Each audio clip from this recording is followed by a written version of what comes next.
भारतीय संस्कृति में यज्ञ, योग एवं आयुर्वेद जैसी अमूल्य विद्याएं हैं, जिसका मूल है वेद। इतिहास की ओर दृष्टि डालें तो भगवान राम, भगवान कृष्ण से लेकर राजा महाराजाओं, ग्रामवासियों व अरण्यवासी ऋषियों की कुटियों तक नित्य व नैमित्तिक यज्ञों का प्रचलन देखने को मिलता है।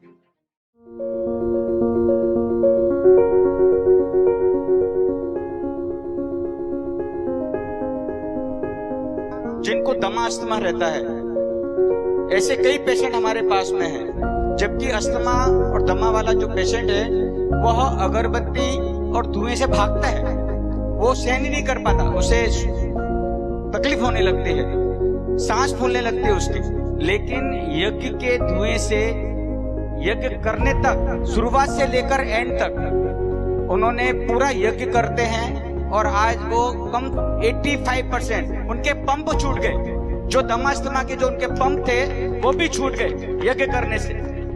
और वो नियमित रूप से अपने घर में गूगल की ध्वनि आज भी ले रहे हैं और उन्हें पूर्ण लाभ मिल रहा है। हम कई घरों में यज्ञ कराने गए, कई घरों में, और हमने पाया कि दमास्थमा वाला पेशेंट यज्ञ को छोड़कर अंदर घर की ओर भागता है, अंदर रूम की ओर भागता है। बोले नहीं, बाद में चालू करना, पहले हमको अंदर जाने दो। तो हमने उनको बताया कि जब आपको तकलीफ होने लगे तब आप अंदर चले जाना, जब तक तो बैठो। अभी तो हमने कुछ भी जलाया नहीं है, जब जलेगा, धुआं होगा, तब आपको महसूस होगा ऐसा कि चलो कोई बात नहीं, हम तकलीफ हो रही है तो आप अंदर चले जाना। तो हमने ऐसा पाया कि जैसे ही हमने यज्ञ चालू किया, यज्ञ चालू करने के बाद में जैसे हमने घी की उसमें आहुति चालू की, और वो व्यक्ति पूरा यज्ञ के समय तक बैठा रहा और पूरा लाभ उसे मिला। तो दमा अस्थमा वाले पेशेंट को तो मैं बोलूंगा कि उसे नियमित रूप से यज्ञ करना चाहिए। उन गैसों का पहले ही शोधन हो जाता है यज्ञ करने से, तो उससे भी लाभ मिलता है। इसलिए हमारे घर का सूर्य है यज्ञ। और वर्तमान में डिप्रेशन, स्ट्रेस, तनाव आदि से लेकर के अनेक प्रकार की जो बीमारियां हैं, उन समस्त प्रकार की बीमारियों से निजात पाने का, और केवल स्ट्रेस, तनाव आदि और स्थूल शारीरिक बीमारियों से मुक्ति पाना ही नहीं, अपितु जो आयुर्वेद के अंदर कहा कि समदोषा समाग्निश्च समधातु मलक्रिया प्रसन्न आत्मेन्द्रिय मन स्वस्थ विधेय, प्रसन्न आत्मा, इंद्रिया और मन भी हमारे प्रसन्न हो, ऐसी उत्तम स्थिति को प्राप्त करना। और योग दर्शन में जो बताएगा, स्वस्मिन् स्थितः स्वस्थ, अपने आत्म भाव में स्थित हो जाना। इसलिए कहा ना, यज्ञ मानवीय चेतना का उत्कर्ष करके अति मानस चेतना की ओर अग्रसर हमें करता है। तो ये जो सतह की जो समस्याएं हैं, बीमारियां हैं, दुख है, कष्ट है, उससे तो हमें निजात मुक्ति मिलेगी ही, लेकिन उसके साथ साथ धीरे धीरे धीरे हम ऊपर उठते हुए अति मानस चेतना की ओर हम अग्रसर होते हैं। ऐसी देवीय विधा, श्रेष्ठ विधा यज्ञ है। तो आइए हम सब संकल्प ले, अपने जीवन में हम यज्ञ को अपनाएं, स्ट्रेस, तनाव, चिड़चिड़ापन आदि सब प्रकार की बीमारियों से मुक्ति पाएं, और अपने तन, मन, प्राण इनके संतुलन के साथ साथ जो हमारे चारों ओर का पर्यावरण है वो भी यज्ञ से संतुलित होता है। तो हम पर्यावरण को भी संतुलित करते हैं, अपने तन, मन, प्राण, पर्यावरण के साथ साथ आगे बढ़ने के लिए हम अपने जीवन में यज्ञ को अपनाएं। तो आज इतना ही, और आगे आप सभी भाई बहनों के जो प्रश्न हैं यज्ञ से संबंधित, उन प्रश्नों का हम उचित समाधान करने का प्रयास करेंगे। जी। ओम स्वामी जी, पहला प्रश्न है कि वर्तमान समय में व्यस्तम दिनचर्या में अग्निहोत्र की सुगम विधि क्या हो सकती है जिससे मानसिक रूप से स्वस्थ रहा जा सके? जो वर्तमान समय है उस समय के अनुसार उन्नति प्राप्त करने के लिए अग्निहोत्र को अपनाएं। व्यस्त जीवनचर्या में हमारा तन स्वस्थ होगा, हमारा मन हमारा साथ देगा, तभी हम अपने जीवन में सुख, शांति और सिद्धि को प्राप्त कर सकते हैं। यदि हमारा तन और मन ठीक नहीं है तो हम चाहे कितना भी कार्य कर लें, उसमें हम सिद्धि को प्राप्त नहीं करेंगे। तो हम 24 घंटा जिसमें इन्वेस्ट कर रहे हैं वो किस काम का?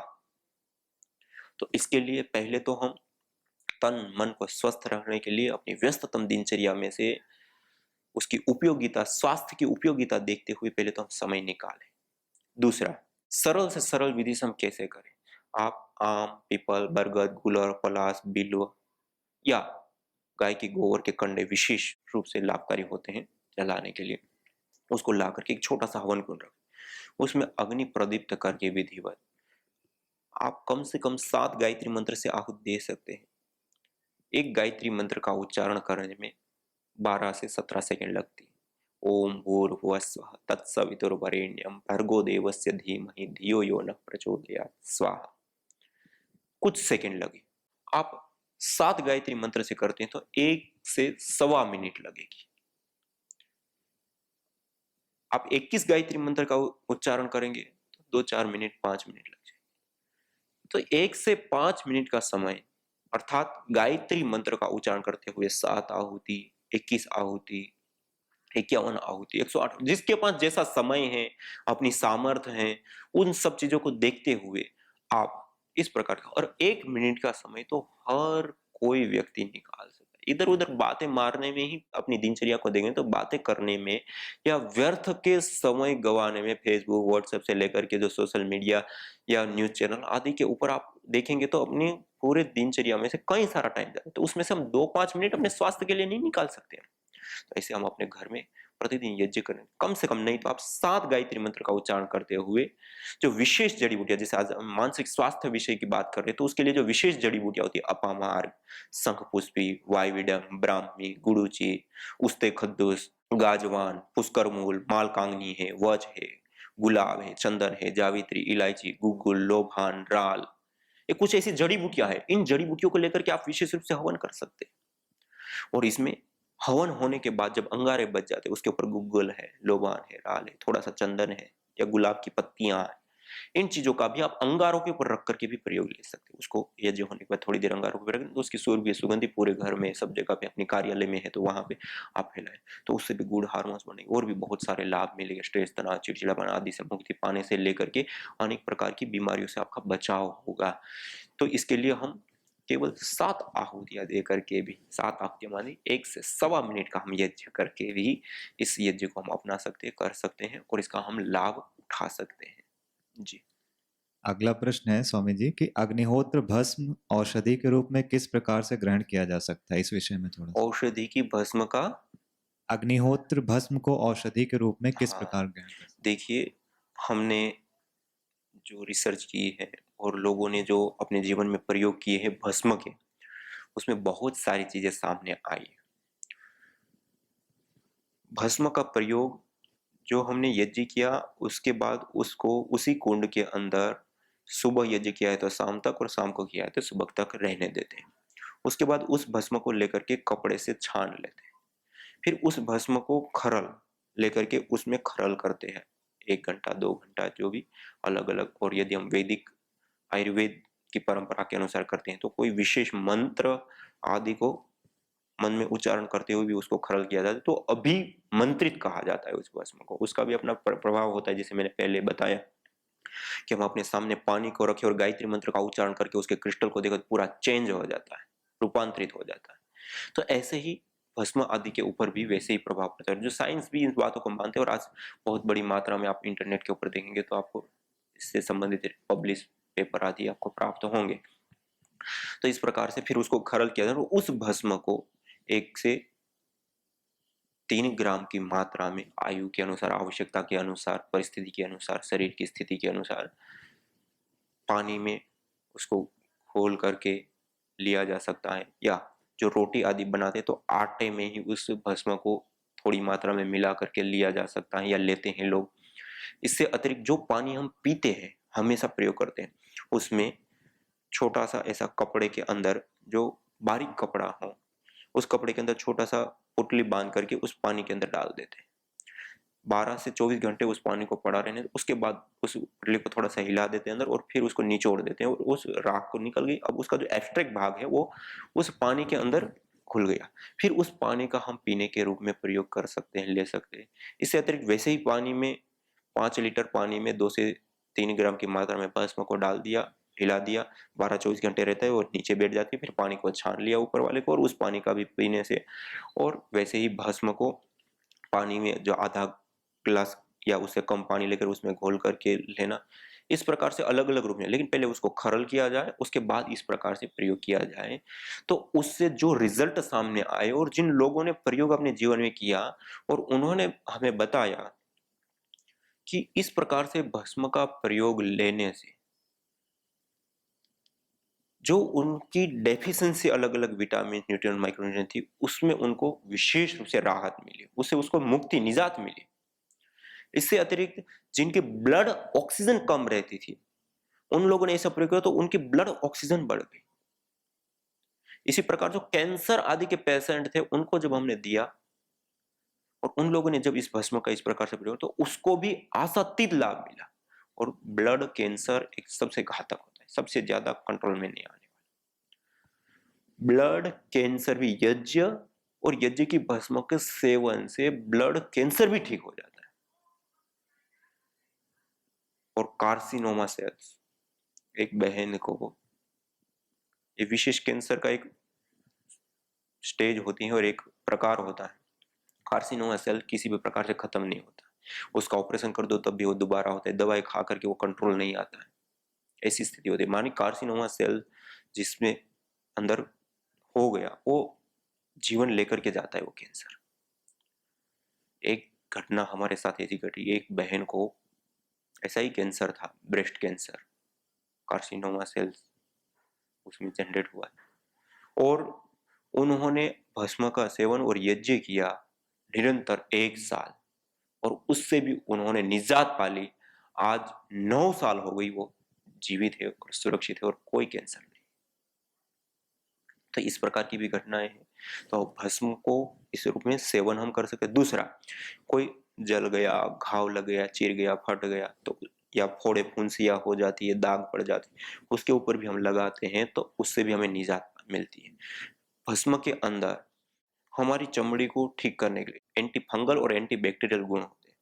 उसको जब हम लगाते हैं तो बैक्टीरिया और फंगस जन्य जो रोग होते हैं, अर्थात चर्म रोग होते हैं, उससे भी हमें निजात मिलती है और दाग धब्बे हो जाते हैं, उससे भी मुक्ति मिलती है। और ये गोरापन विशेष को विशेष रूप से बढ़ाने वाली होती है। इसलिए आज जर्मनी आदि में भी यज्ञ की भस्म से क्रीम, पाउडर आदि चीजें ऑलरेडी प्रोडक्ट बना करके बेची जाती है। तो इस प्रकार से हम जब यज्ञ का भस्म का जब प्रयोग लेते हैं तो स्किन संबंधित प्रॉब्लम में बाह्य प्रयोग में भी और आंतरिक प्रयोग में, दोनों रूप में हम प्रयोग ले सकते हैं। लेकिन आंतरिक प्रयोग हम जो भी लेंगे उसको पहले कपड़े से छानेंगे, उसको खरल करेंगे और उसके बाद अलग अलग प्रयोग लेंगे। बाह्य प्रयोग में भी वैसे ही ले सकते हैं और इससे अतिरिक्त हम सामान्य रूप से भी भस्म का प्रयोग ले सकते हैं। इस प्रकार से प्रयोग लेते हैं तो अनेक प्रकार के हमें लाभ मिलते हैं। जी स्वामी जी, अगला प्रश्न है कि हवन को एक सुरक्षा कवच के रूप में कैसे अपना सकते हैं? जैसे अंग्रेजी में कहावत आती है, prevention is better than cure. उस रूप में हम अग्निहोत्र या हवन को किस रूप में अपना सकते हैं? जी, निश्चित रूप से हम प्रतिदिन, यदि मैंने जैसे अभी बताया थोड़ी देर पहले कि 1 मिनट से लेकर के 5 मिनट का अग्निहोत्र करने के लिए हम समय निकालें और अपनी जीवनचर्या में, अपनी दिनचर्या में उसको प्रतिदिन करें। यदि इस प्रकार से हम करते हैं तो आज देखिए हमारा जो जीवन है वो 3 प्रकार की विशेष समस्याओं से घिरा हुआ है। एक है माइक्रोबायोलॉजिकल प्रदूषण। 2 करोड़ के करीब लोग अपनी जान गंवा देते हैं बैक्टीरिया, वायरस या फंगस जन्य बीमारियों से। और बैक्टीरिया, वायरस और फंगस हम जब यज्ञ करते हैं उससे निकलने वाली गैसें होती है वो उसको खत्म कर देती है। तो हम यदि अपने घर में प्रतिदिन यज्ञ करते हैं तो पहले से ही हमारा बचाव हो जाता है, पहले से ही हमारी सुरक्षा हो जाती है। बैक्टीरिया, वायरस, फंगस जन्य बीमारियां हमें नहीं होंगी, इन्फेक्शन नहीं होंगे, तो उससे बीमारियां नहीं और उससे हमारा जीवन नहीं जाएगा। दूसरा है केमिकल प्रदूषण, जिसके कारण पूरी दुनिया में 70 लाख से अधिक लोग मर जाते हैं और स्मृति शक्ति के ह्रास के साथ कई सारी प्रकार की अलग अलग प्रकार की बीमारियां से हमें घेर लेता है।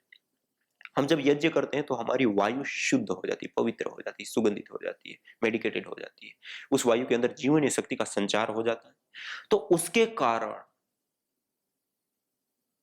हमें जो रोग आने थे वही नहीं आएंगे, पहले से ही हमारा बचाव हो जाता है। वायु प्रदूषण ठीक हुए तो उसके कारण होने वाली कोई बीमारी आनी ही नहीं।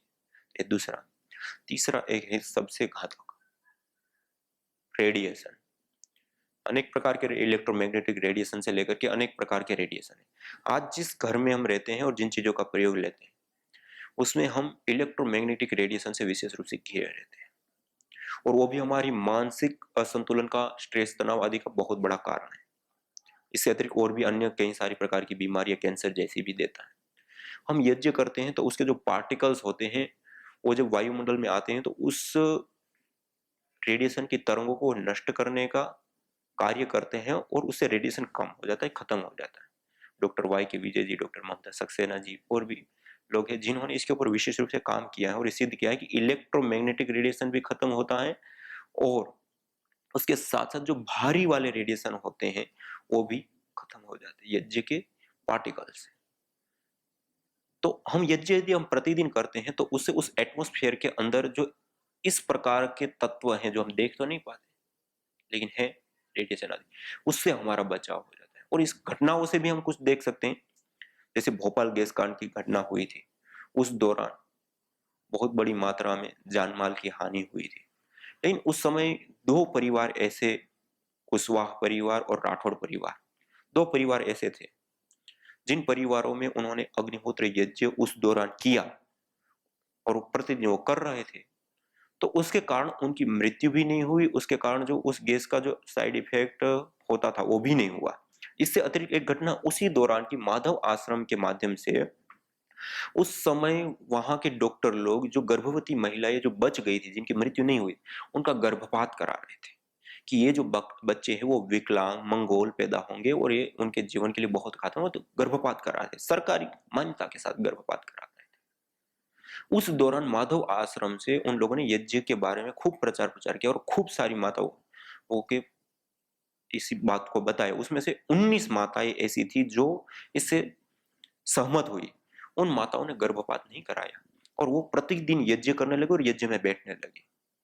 आप आश्चर्य करेंगे, नॉर्मल डिलीवरी हुई, बच्चों में किसी भी प्रकार की कोई कमी नहीं थी और बिल्कुल सुरक्षित थे। क्यों? यज्ञ को करने से पहले से ही सुरक्षा। तो वो हम राठौड़ परिवार है, कुशवाहा परिवार है, उसकी घटना, ये माधवाश्रम की घटना, इससे अतिरिक्त एक अजमेर की एक घटना है बहुत पुरानी। उस समय वहां डायरिया आदि कुछ ऐसे रोग थे जो बहुत बड़ी मात्रा में फैले थे और एक एरिया विशेष था जहां पे नहीं फैला था। तो उसके बाद उनको आश्चर्य हुआ कि ये यहाँ पे क्यों नहीं हुआ, और उसके बाद जब रिसर्च की गई, देखा गया तो वहां पे अग्निहोत्री परिवार सर्वाधिक रहते थे। उसके कारण वहां का जो एटमॉस्फेयर था उसमें वो गैसों की मात्रा गई, तो उसके कारण वो बैक्टीरिया वहां पे पनप ही नहीं पाया, बढ़ ही नहीं पाया, तो उसका कारण उस महामारी का वहां पे प्रकोप नहीं हुआ।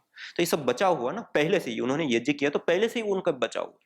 तो इस प्रकार से हम घटनाओं से भी देख सकते हैं। और माइक्रोबायोलॉजिकल प्रदूषण, केमिकल प्रदूषण और रेडिएशन का जो मैंने बताया, उन तीनों से हमें निजात मिलती है। यदि हम पहले से यज्ञ करते तो पहले से हम उन चीजों से मुक्त रहते, तो हमारा सुरक्षा कवच के रूप में यज्ञ विशेष रूप से कार्य करता है, लाभ देता है। इस प्रकार से स्वामी जी, अंतिम प्रश्न है कि हवन अथवा अग्निहोत्र को मनोवैज्ञानिक जो जुड़े हुए हैं उस क्षेत्र से, वो एक थेरेपी के रूप में कैसे अपना सकते हैं? देखा जाता है कि वो विभिन्न पाश्चात्य थेरेपी को अपना रहे हैं रोगों को ठीक करने में, तो हवन को थेरेपी के रूप में किस प्रकार से अपनाएं, इस पे अपना मार्गदर्शन दें। देखो, यज्ञ एक चिकित्सा पद्धति है, चिकित्सा पद्धति ही नहीं, एक सर्वश्रेष्ठ चिकित्सा पद्धति कह सकते हैं। क्योंकि मॉडर्न जो चिकित्सा पद्धति है वो केवल हमारे तन की रिपोर्टिंग करती है और तन की चिकित्सा करती है, लेकिन यज्ञ चिकित्सा एक ऐसी चिकित्सा, वो हमारी तन की भी चिकित्सा करती है, साथ में हमारी मन की भी चिकित्सा करती है। तन और मन दोनों को स्वस्थ बनाने का एक साथ कार्य होता है यज्ञ के माध्यम से। यज्ञ में जो विभिन्न प्रकार की जड़ी बूटियां डाली जाती है, आयुर्वेद के अंदर भी धूम्र चिकित्सा प्रकरण आते हैं। वहां पे जो मनोरोग है या मनोरोग के अतिरिक्त अन्य रोगों में भी, लेकिन विशेष रूप से जो मनोरोग हैं, उन मनोरोगों को दूर करने के लिए वज्र, सफेद चंदन, गुलाब है या गुगुल है, नतम यक्ष्मा अरुंधते नैनम सप्तो अश्नुते यम भेषजस्य गुलगुलो सुरभिर्गंधो अश्नुते।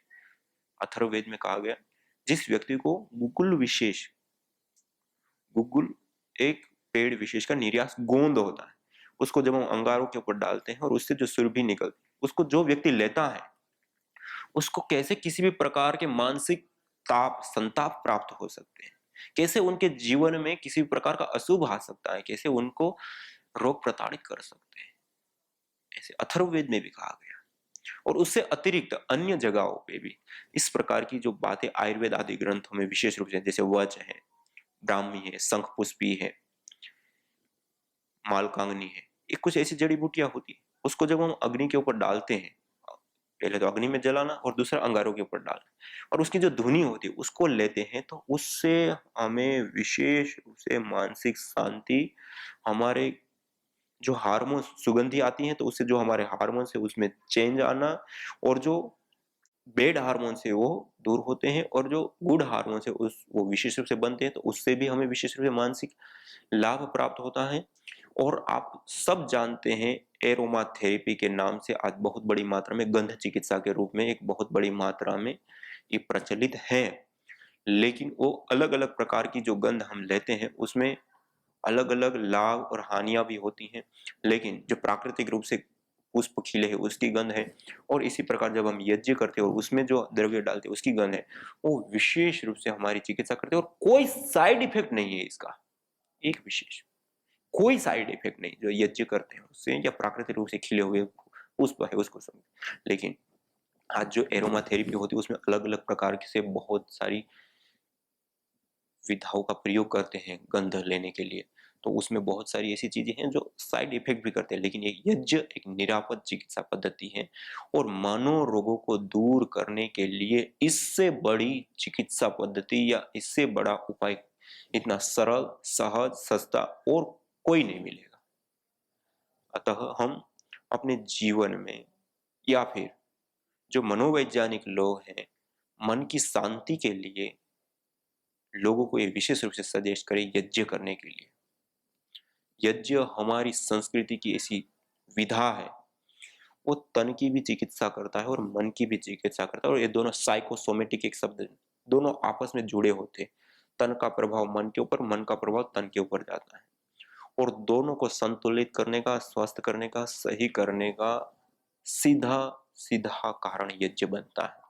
इसलिए यज्ञ एक श्रेष्ठ चिकित्सा पद्धति है तन मन दोनों को स्वस्थ करने, और इससे तन मन ही नहीं, तन मन के साथ पर्यावरण की भी चिकित्सा, पर्यावरण को भी संतुलित करता है, पर्यावरण का भी शोधन करता है, तो उसके लिए भी लाभकारी होता है। तो इस प्रकार से हम अपने जीवन में, या जो मनोवैज्ञानिक लोग हैं या मनोचिकित्सक लोग हैं, या जो मनोरोगी हैं, मनोरोगी अपने मनोरोग को दूर करने के लिए, और मनोचिकित्सक लोग हैं वो मनोरोगियों की चिकित्सा में विशेष रूप से चंदन, इलायची, वच, गुड़वच जिसको कहते हैं, गुड़वच कही जाती है, गुल, लोभान, राल, इन चीजों का प्रयोग लेकर उसकी धुनी या उसको अग्नि में जला करके विशेष रूप से वो उन रोगों से निजात पा सकते हैं और लाभ प्राप्त कर सकते हैं। तो आज इतना ही। इसी के साथ आप सभी दर्शक भाई बहनों को मिल करके बहुत ही मुझे प्रसन्नता हुई कि इस जो वैदिक विधाएं और विद्याएं हैं उसको आज आप सबके साथ शेयर करने का अवसर मिला, और उसके लिए करुणा इम्प्रूविंग मेंटल हेल्थ ग्रुप का भी बहुत बहुत धन्यवाद है कि उन्होंने इस कार्यक्रम का आयोजन किया, जिसके कारण से आज हम सब लोग जुड़ पाए और इसका हम विशेष लाभ उठा पाए। तो आज इतना ही। इसी के साथ ओम शांति शांति शांति। क्षयं जाति पुष्पम मधु सिद्धार्थ कावचा गण धूप इति आख्यातः सर्वभूत रुजापह, अर्थात पंचभूतात्मक पिंड एवं पंचभूतात्मक इस ब्रह्मांड में संतुलन स्थापित करने के लिए किसी भी प्रकार की विकृति है, रोग है, दोष है, असंतुलन है, उसको संतुलित करने के लिए गण धूप में गाय का घी, चावल, चमेली पुष्प, शहद, श्वेत सरसों एवं वच, इनको मिश्रित करके हवन सामग्री बना करके, और उसकी जब हम हवि प्रदान करते हैं और उससे उत्पन्न होने वाला जो धूम्र है, वह धूम्र सभी प्रकार के यातनादायक, पीड़ादायक रोगों को बहा ले जाता है, और पंचभूतात्मक इस पिंड में और पंचभूतात्मक इस सारे ब्रह्मांड में संतुलन कायम करता है। तो आइए हम यज्ञ को अपनाएं। यज्ञ भारतीय संस्कृति का मूल है। तो आइए हम संकल्प लें, संसार के श्रेष्ठतम कर्म यज्ञ को अपनाएं। पिंड और ब्रह्मांड में संतुलन कायम करने वाले यज्ञ को अपने जीवन का अभिन्न अंग बनाएं एवं प्रकृति मां के प्रति अपने ऋणों को अदा करें। विश्व स्वास्थ्य का एक नारा, यज्ञ से होगा जग उजियारा। भारतीय संस्कृति की अमूल्य विरासत यज्ञ की महिमा को जानने हेतु वैदिक चैनल पर प्रतिदिन प्रातः एवं सायं 11:30 बजे यज्ञ महिमा कार्यक्रम से जुड़े। विशेष जानकारी हेतु संपर्क करें। मोबाइल 9068565306।